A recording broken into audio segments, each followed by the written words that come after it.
So I'm gonna crack this. And you're gonna see me go from entirely disinterested in talking about Twilight today to weirdly passionate about it. Chug, chug, chug, chug.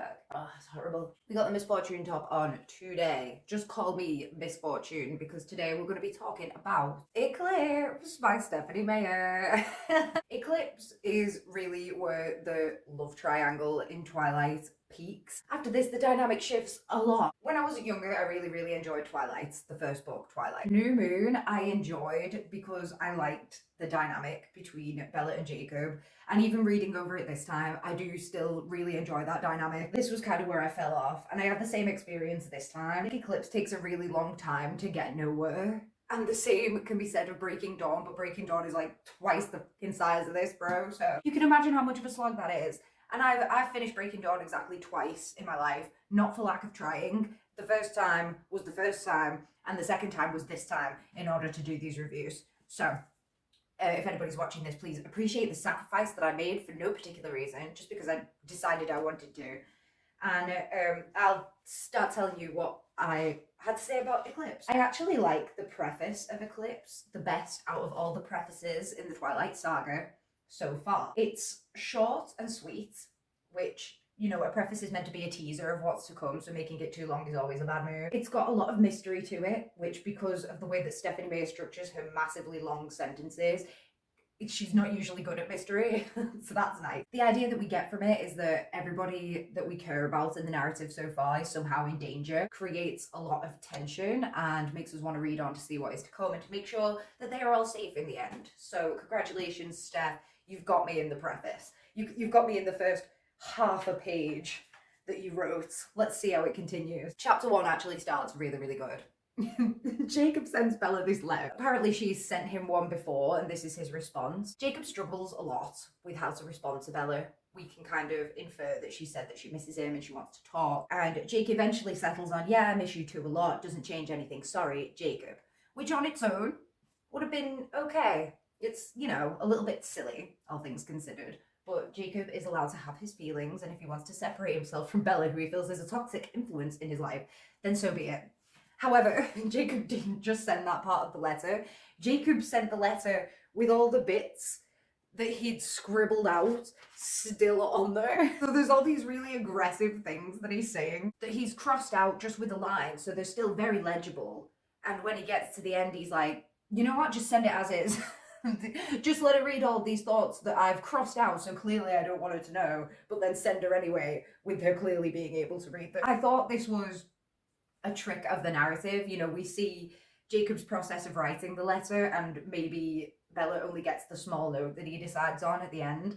But no, Bella says, I ran my fingers across the page, feeling the dents where he pressed the pen to the paper so hard that it had nearly broken through, flashing through line after line when the words came out wrong, maybe even snapping his pen in his too big hand. So it's very clear from Bella's narration that she can see the scribbled out bits. It's a really passive aggressive boss bitch move from Jacob. And we're starting off strong for Team Jacob in Eclipse. And I know, girls, it's all downhill from here, but I can't help what I feel in my heart, okay? Charlie tries to microwave metal in this chapter, and once again I have to question how this man was ever alive before Bella arrived. There was a period of years between when her mum left and when Bella came to look after him. What was Charlie doing? What was he photosynthesizing? I think Stephanie Meyer has actually done some thinking between New Moon and this book, because now Bella is making her reluctance to go to college about the fact that she doesn't want Edward to pay for her. She doesn't want him to spend a lot of money on her. Previously, I'm pretty sure this has never been brought up, and it's just been more about the fact that Bella doesn't want to go into education and just wants to be Edward's wife for the rest of eternity. I don't know what made Stephanie Meyer have this change of heart, but she's not fooling me. Not this time, Steph. Bella's just expressed no interest in education whatsoever, and you can't convince me now that she's been brought around to it in the space of like the few months that have maybe passed between the last book and this one. Oh yeah, baby, we've got our first quote. Let's see what it is. Bella hates spending time away from Edward, but she wants to keep living at home because she wants to spend as much time as possible with Charlie before she has to go. And I guess, fake her death so she can become a vampire. She says, I couldn't bear to hurt my dad by moving out now when a much more permanent separation hovered, invisible to Charlie, so close on my horizon. She's literally never given a shit before this point, ever. At the end of the last book, when the Cullens voted to change Bella into a vampire, Bella took Edward into the next room and was like, okay, do it, I'm ready. They would have had to make up a story right then and be like, yeah, she's dead. And Charlie would have just never seen her again. She didn't have a single thought for Charlie. And this is, by the way, after not seeing Edward for 7 months and then literally only just getting back together. So again, Steph, you just kind of can't convince me that Bella is bothered about her family or about missing anybody. I'll miss Charlie more than Bella will. Bella's grounded after the events of the last book, but Charlie decides to waiver her grounding on the condition that she goes to see Jacob. Bella's still a little bit fuming because obviously the reason she got grounded in the first place was because Jacob ratted on her. And Charlie says, easy Bells, I know you're still upset that he told on you, but it was the right thing. He was being responsible. Charlie's an idiot. He's meant to be like the chief of police. Surely he knows Jacob's motives. He knows that Jacob was the one who Bella was being irresponsible with until he decided to tell because she got back together with Edward. I refuse to believe that Charlie is so stupid that he is blind to the fact that Jacob's operating out of spite and not responsibility.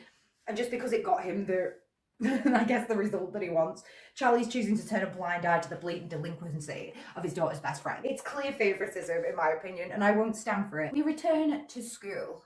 Of her friends, Bella has to say, before Edward's return, my school friends are polarised into 2 groups. I like to think of those groups as good versus evil. Us versus them work too. Lauren Mallory was the evil core of the them side, and almost everyone else, including my first friend in Forks, Jessica Stanley, seemed content to go along with her anti-Bella agenda. There's this really judgy tone to this part of the book, as if Bella is like disappointed with her friends for not remaining loyal to her and for going over to the dark side with this Lauren, who never kind of liked her anyway, and probably did use Bella's absentee-ness in the last book as an excuse to distance herself. But the other guys had just as much of an excuse to do this as well. Like, Bella, you never made any kind of attempt to get to know any of them on a serious level. They've shown utmost loyalty to you, some of them. Mike Newton, I'm looking at you. When they just shouldn't, when you were just being a complete shit. She calls out Jessica by name because, oh, she was my first friend. She should have, like, this loyalty to me. But she's never had loyalty to her. Like, she went out with her simply because her dad was going to send her home unless she didn't. And she wanted to stick around in Forks in case Edward came back. So she used Jessica for that and then absolutely scared the shit out of her by acting like a complete freak on their date, by almost getting onto the motorcycle of a strange man. These people have every reason not to like Bella, and the fact that she can't see that does not endear her to me in the slightest. Guys, I'm coming at this with a lot of vitriol from the start. And do you know what? Never mind, I'm not sorry. I'm gonna try and put this quote up on the screen for you, because this sentence and the punctuation used in this sentence really enraged me when I read it. My eyes traced over his pale white features, the hard square of his jaw, the softer curve of his full lips, twisted up into a smile now, the straight line of his nose, the sharp angle of his cheekbones, the smooth marble span of his forehead, partially obscured by a tangle of rain-darkened bronze hair. She uses 2 hyphens in this sentence, which, just by nature of using hyphens, turns the things inside the hyphens into its own separate little clause. That's not the way that she intended it. She intended both of them as an add-on to what came before. So the sentence that she accidentally ends up making are the softer curve of his full lips, partially obscured by a tangle of rain-darkened bronze hair. Edward, you need a haircut, bro. I let this one slide because I understood where Steph was coming from with it, and as we've discussed before, the editing process was fucking lax when it came to the Twilight series. But we'll get into something a little bit later that makes me think that Stephanie Meyer just doesn't understand the concept of clauses as a whole. And that's a little bit upsetting for one of the world's most famous authors. Another thing to note is that this sentence is 55 words long, and that enrages me. The Cullens suspect that there is a newborn vampire running around in Seattle. I fucking hope it's Seattle because I'm not going to check. These American cities, they mean nothing to me, you know? They suspect there's this new vampire running around and killing people essentially, and it's really sloppy. You know, there's people dying, and I think it's Carlisle. Oh my god. Who is this? Surely that's not Carlisle. Yeah, I think it's Edward. Edward says, well, it's not our problem. We wouldn't even pay attention to the situation if it wasn't going on so close to home. Like I said, it happens all the time. There's no concern for the humans. And I understand this sort of from the vampires because they're used to not paying attention to humans, and Bella's the first human who they've kind of cared about in a long time. But Bella is a human. And Bella shows exactly the same amount of concern for the people who are dying to this supposedly newborn vampire in Seattle. The continued selfishness of these characters never ceases to amuse and deeply concern me. So as we know, Stephanie Meyer likes to reference literary classics in her books and try to make thinly veiled allusions to the fact that her story is similar to these classics in some way. This time, though, she's chosen Wuthering Heights. And of Wuthering Heights, Bella has to say, I still think it would be a better story if either of them had one redeeming quality. And when you look at it in that way, it is actually very similar to Twilight. Edward says that Heathcliff is malignant, and I think Bella says that Kathy is selfish. With them saying that, it makes me think that they were the traits that Stephanie was going to work on throughout this book. I don't know in what way I would describe Edward as malignant. It's very dramatic, actually. It's very Edward to describe Heathcliff like that. And Kathy is selfish. I can interpret that easily because I just think, what's the most sexist interpretation of that? In this book, Bella is selfish because she won't cut off her friendship with Jacob, even though it's hurting Edward. Bullshit. And I'm not even going to get into the implications of that because we're all grown adults who understand why that's fucked, right? Even though it means that she'll be ungrounded, Edward won't let Bella go and see Jacob because he doesn't understand that she's a grown adult who can make her own risk assessments and can have male friends also. It's funny because I remember at the end of the last book saying that one of the appeals of Edward was that he gives Bella this illusion of choice. He says that if Bella was to choose Jacob, he would let her and he would be happy for her.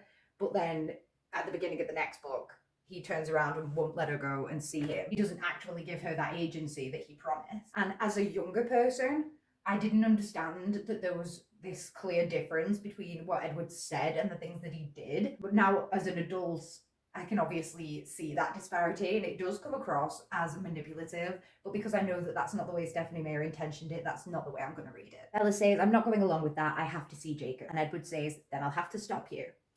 Hey Ed, remember when you said that you'd fuck off forever if I asked? In chapter 2, Edward talks about how he wants Bella to have human experiences before she isn't human anymore. And this is cute. This is one of his redeeming qualities. The fact that even though Bella maybe isn't receptive to it, that he doesn't want her to one day look back and wish that she had experienced these things and like feel resentful towards him for it, I guess, is cute. It's also kind of creepy and a little bit groomy, right? It's like, I'm gonna let you have these typical human childhood experiences before I take you into my dark world of nights and make you my bride. And of course, Bella doesn't want any of it. She's not interested in any of these human experiences, which I think is supposed to make us think she's more suited to being a vampire than being a human. It just kind of makes her seem fucking boring, in all honesty. Alice very clearly has a vision in front of Bella and doesn't say anything about it, so it's clearly something that they want to hide from her. And then randomly, all of a sudden, Edward is desperate to take Bella away for the weekend, and Bella's just like, oh la la, nice trip, romantic trip with my boyfriend, instead of thinking, oh, it's got something to do with the vision and something bad's gonna happen this weekend and they want to get me away from the danger. Because Bella, let's all say it together now, is a fucking idiot. Bella tries to go and see Jacob and Edward takes the engine out of her car. I don't even really know what I'm supposed to say about this that's not been said before, but I just wanted us all to acknowledge once again that it happened. So the weekend trip that Edward wants to take Bella on is to go and see her mum, which they do, and Stephanie Meyer skips it and picks up the narrative when we come back home, even though she's going to flash back to when they were on the holiday later. It's really weird because Stephanie Meyer gives us a fucking rundown of what they have for tea every night, so I don't understand where the line is, especially when I would have personally liked to see more characterization for Bella's mum, instead of getting all the unnecessary details that we get about what they're having for tea every night. Bella's talking with her mum. She says, oh, I mumbled, fixing my eyes on a pair of joggers as they passed us, drenched with sweat. I took pause on this sentence because, me being British, I assumed that there was a pair of magical pants running by Bella and her mum that Bella was just casually acknowledging as it ran by. Like those weird cryptids that were walking across that lawn that one time. You know, a pair of joggers as they passed us obviously does not mean a pair of sweatpants. It means a pair of people jogging. However, then once I'd fixated on this sentence, it was this that made me realise that maybe Stephanie Meyer doesn't understand clauses, but I know that she's using the last part, drenched with sweat, to describe the joggers, but she's once again created a clause with her commas so that it sounds like Bella's drenched with sweat. Is this interesting to anyone, or am I just lost in the sauce right now? What is going on? Let's move on quickly. I don't know actually that I would have been happy for more characterization of Bella's mum, because the little bit that we do get is abhorrent. Bella actually says, oh, you have to let them go their own way eventually. He can't look after them forever, something like that.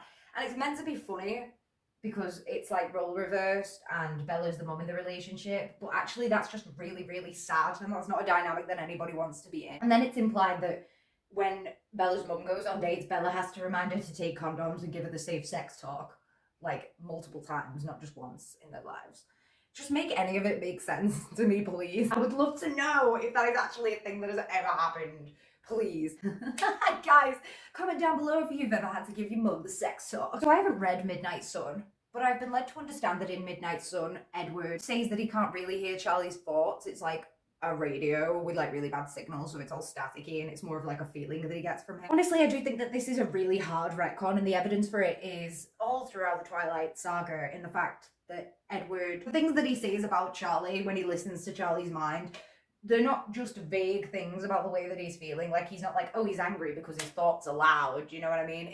This is the very specific thing that Charlie is thinking right now. Everybody knew that that was a retcon anyway, but I just wanted to put my little 2p in there. It's so weird the way that the intentions of everybody flip-flops. And it just really goes to show that Stephanie Meyer didn't really have that good of a draft of this story, because I remember saying at the end of my last review that Jake treats Bella like a prize and Edward treats Bella like a person.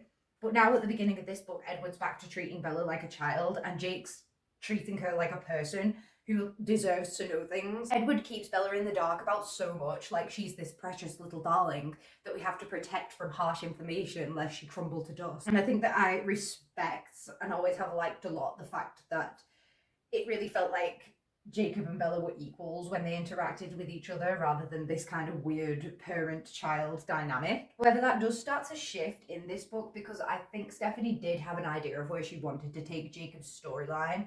And so it's in this book that there is a lot of mother-son imagery concerning Bella and Jacob. So now it's this weird chain of Edward's parenting Bella, who's parenting Jacob.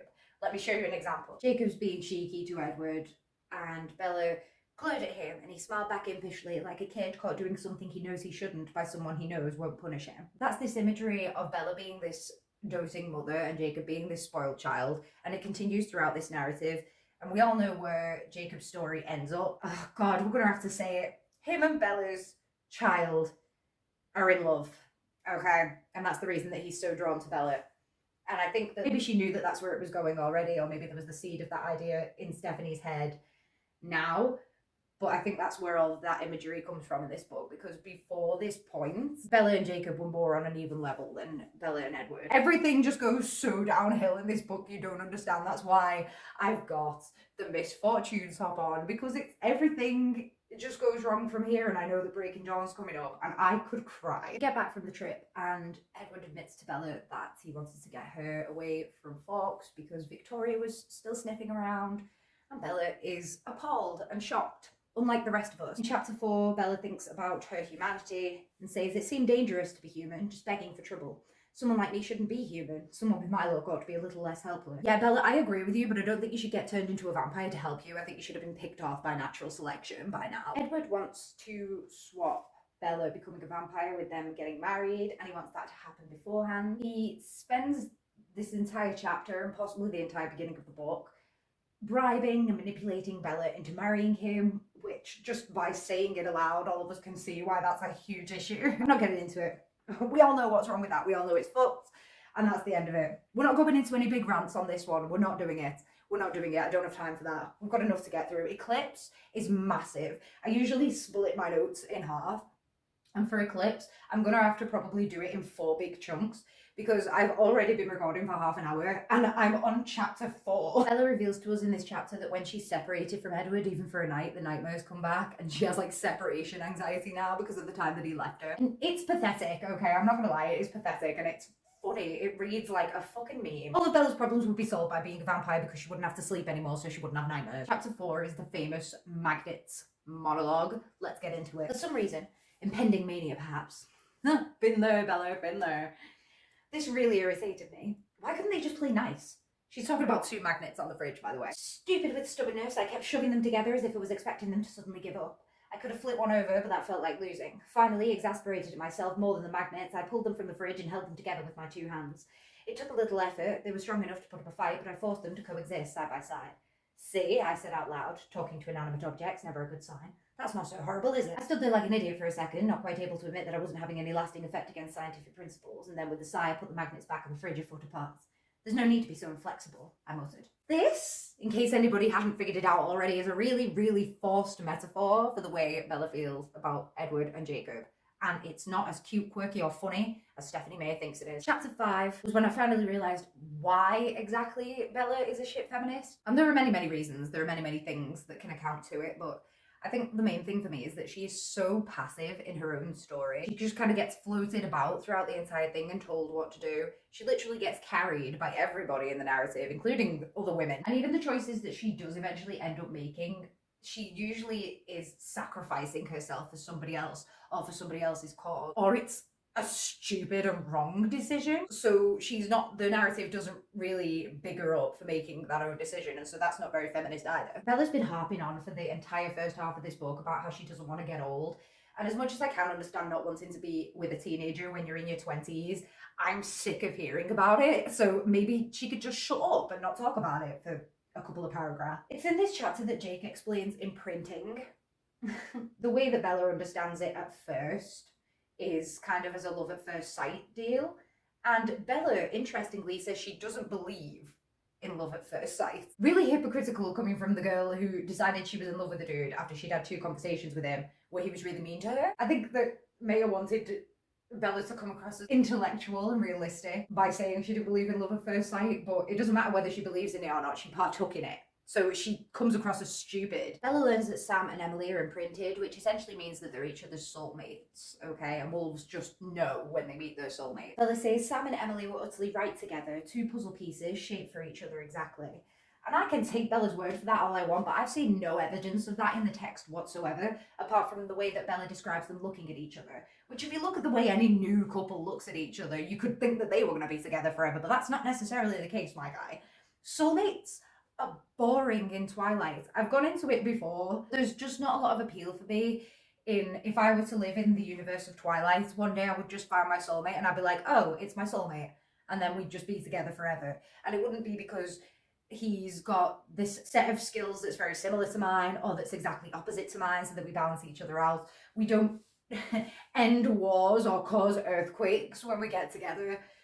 We just kind of know and are happy. I guess in real life that might be cool, but in a book that doesn't create a lot of tension or drama or story or plot. And that's kind of what we want. So when a werewolf meets his soulmate, he just intrinsically knows, right? And one of the guys, after becoming a werewolf, Jacob explains it. The guy's name's Jared, and Jacob says it was a girl he'd sat next to in school every day for a year and never looked at twice. And then after he changed, he saw her again and never looked away. I hate that. This girl is called Kim. She'd had a huge crush on this guy for ages, and this guy had never looked twice at her. And then he goes through this physiological change that tells him that she's the girl he's destined to be with, and he cannot fight that. He has no cognizant choice in that. He just has to do it because his body is telling him so. And she just has to accept the fact that when he was a free agent, when he was his own man, he was never interested in her. And if he wasn't a werewolf, the 2 of them would never have interacted. And I find that fucks, and I feel so sorry for Kim that she's going out with this guy who never would have picked her if it wasn't for, like, I was going to say science, but if it wasn't for Stephanie Meyer, the god in the machine, my guy. I don't know, imprinting is weird and it's fucked, and I feel sorry for Kim in this moment. And that's not even as bad as imprinting gets. Like, oh, it just gets so much worse. Something a little more lighthearted. Bella is trying to make the point that it doesn't matter what race of mythical creature someone is, you have the choice to be civil and who you ally yourself with. Bella says, I don't care who's a vampire and who's a werewolf, that's irrelevant. You're Jacob, and he's Edward, and I'm Bella, and nothing else matters. His eyes narrowed slightly. But I am a werewolf, he said unwillingly. And he is a vampire, he added with obvious revulsion. And I'm a Virgo, I shouted, exasperated. And if Bella thought that saying that she was a Virgo didn't mean anything, then she doesn't know anything about star signs, because Bella is Virgoing the hardest of any Virgo that's ever Virgoed, alright? Bella drives out, and I'm pretty sure she's not even going to see Jacob, she's going to see Angela, and Edward appears out of nowhere and starts following her in his car. And it's one of those scenes that reads like a thriller or a horror, and not a fucking romance. Really heavy giving abuse vibes from Edward's end again. And I know that's not the way it was supposed to be, but that's just the way it comes across, okay? Now, Bella is going to Angela's because she says she wants to feel like a normal teenager for once and have a moan. And I was like, Bella, all you ever do is fucking moan. What are you talking about? This entire series has just been you being melodramatic. Oh, shut up. Just shut up. Edward finally lets Bella think that she can go and see Jacob. And then he has Alice kidnap her. So at this point, he's just full on telling her that she can have what she wants and then tricking her to lull her into a false sense of security. It's really, Edward is not coming off great in the beginning of this book at all. Alice says that Edward has no way to know if Bella is safe when she's with the werewolves. And that's why she shouldn't be so reckless. Because obviously Alice can't see her future when she's with the werewolves, and Edward can't read Bella's mind. If Edward was a normal boy, he would have no way of knowing that Bella was safe at every given moment. And he really needs to learn that boundary at some point and get a fucking grip. He wants Bella to have all these human experiences, but apparently not the human experience of having a boyfriend who doesn't know what you're up to at every waking moment of the day. Bella can risk assess for herself whether she wants to go and see the werewolf. She knows the consequences of what happens if they get angry and she's standing too fucking close. And if it's really other vampires that Edward is worried about, the werewolves are literally designed by nature to fight the vampires, okay? So she's pretty well protected when she's over there as well. I feel like it would be better if Edward was just jealous, but Steph's trying to make it this big noble reason because Edward's too good for the base human emotion of jealousy, I guess. Bella's fuming that Edward has tricked her, and so she rings Jacob to tell him that she's not coming and that she's essentially being held prisoner at the Cullen house. The werewolves aren't technically allowed on the Cullen's land, but Jacob, at hearing this, growls, "We'll come and get you," in a flat voice, slipping automatically into a plural. And I'm sorry to say it, but for me, that's kind of hot. It's the fact that if it was in any other situation and Bella was happy to be there, I'd be like, he's just risking his life for a stupid reason. But in this situation, Bella's literally being held hostage. Edward's being really unfair. And it's not about the fact that Jacob wants to see Bella, even though it is about that. It's also about the fact that it's not fair on her. And Jacob's here, like, treating her like a human again instead of a child. I'm really heavy Team Jacob at the beginning of this book. And I'm probably going to sob when it all goes wrong, girl. Oh, I'm so glad I don't have to get into that today. So Bella's spending some time at the Cullen house. And in chapter 7, we get to hear Rose's backstory, which is that in life, all anybody ever saw in her was her good looks. And that's eventually what brought her to her horrific end. I find it really upsetting that she got used for her beauty in life, and then Carlisle came across her dying body in the street and thought, oh, there's a pretty girl for my son to fuck for eternity. She was essentially going to get used in death as well. And also, Rosalie was literally conscious, and nobody in the story asked her if she wanted to become a vampire. So what happened to the whole Carlisle always gives people a choice thing? I'm really starting to think that these guys aren't as nice as Bella always makes them out to be, you know? Something's not sitting right with me here. So Rosalie is a gold star vampire like Carlisle, meaning that she's never drank the blood of a human, but she has been made into almost a villain in the entire series. Not a villain, but like an antagonist to Bella. And she gets viewed as not as moral as the rest of the vampires simply because she murdered the guys who murdered her, essentially, who like left her for dead and horrifically assaulted her beforehand. Why is she bad for that? That's one of the biggest good for her moments that exist in the last few decades, right? I mean, all my girls agree with me here, right? I still consider Rosalie a gold star vampire, even if the Cullens don't. Justice for Rosalie, you know. I've never been asked about Rosalie, but over the course of this, I realised that she just got done really dirty by the text. She just got made out to be this really bad guy when she was kind of one of the only rational people in the whole clan, cult, the Cullen family. Rosalie talks about how Edward was never interested in her, and he was never interested in any of the female vampires that he ever came across, or anyone really, except for Bella. An unhealthy expectation to put on somebody that you're going to be with, that they're never going to have been with anybody before or felt desire for anybody before.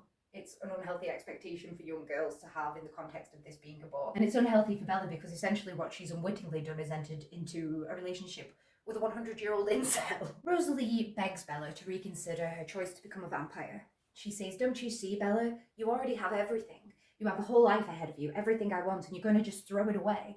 Can't you see that I trade everything I have to be you? You have the choice that I didn't have, and you're choosing wrong. Steph Mayer wants me to see this as a feminist moment, right? Because Bella has a choice, and she's making it of her own volition, and even if it's not the choice that we would make, we have to respect her for that, right? Which is good feminist messaging, okay? The problem is that we're looking at Rosalie as this villain, as being in the wrong for trying to convince Bella not to go with her choice and to try and influence Bella when it's her body, her choice, right? But Rosalie didn't have a choice. And it's wrong of the narrative not to acknowledge basically the privilege that Bella has in having that choice, okay? And I don't think they ever do. Rosalie isn't a villain for being jealous of Bella having this life-altering decision to make that Rosalie didn't get to make for herself. I don't think. Oh, and then Rosalie does go on to confirm that the reason that she fancied Emmett so much was because he reminded her of her human best mate's infant son.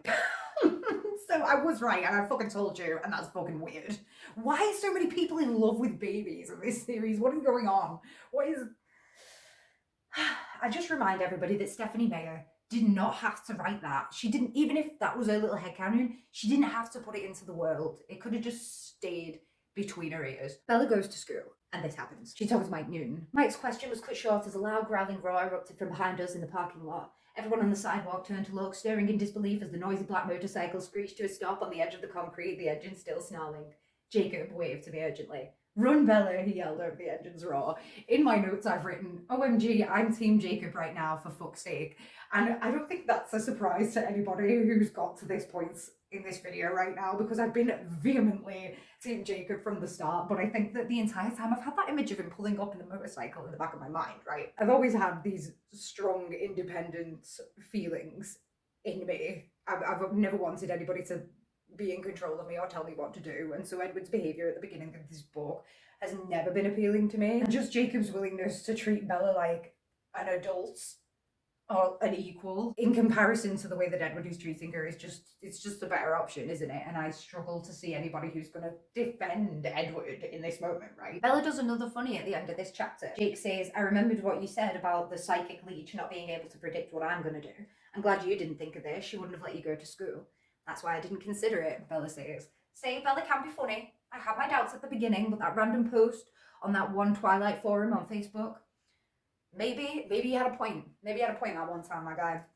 Props to you. I'm going to leave it there in chapter 7, but I've been talking for a long time, and we all have to admit that there's not been a lot of plot so far, and it's just been a lot of bickering between Edward and Jacob. We did discover that Victoria is still sniffing around, and that there's possibly a new vampire on the loose in Seattle.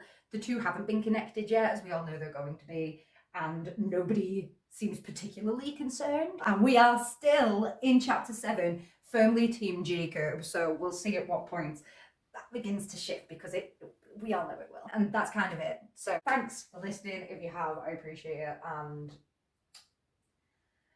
I'm gonna go and get pissed or something, I don't know.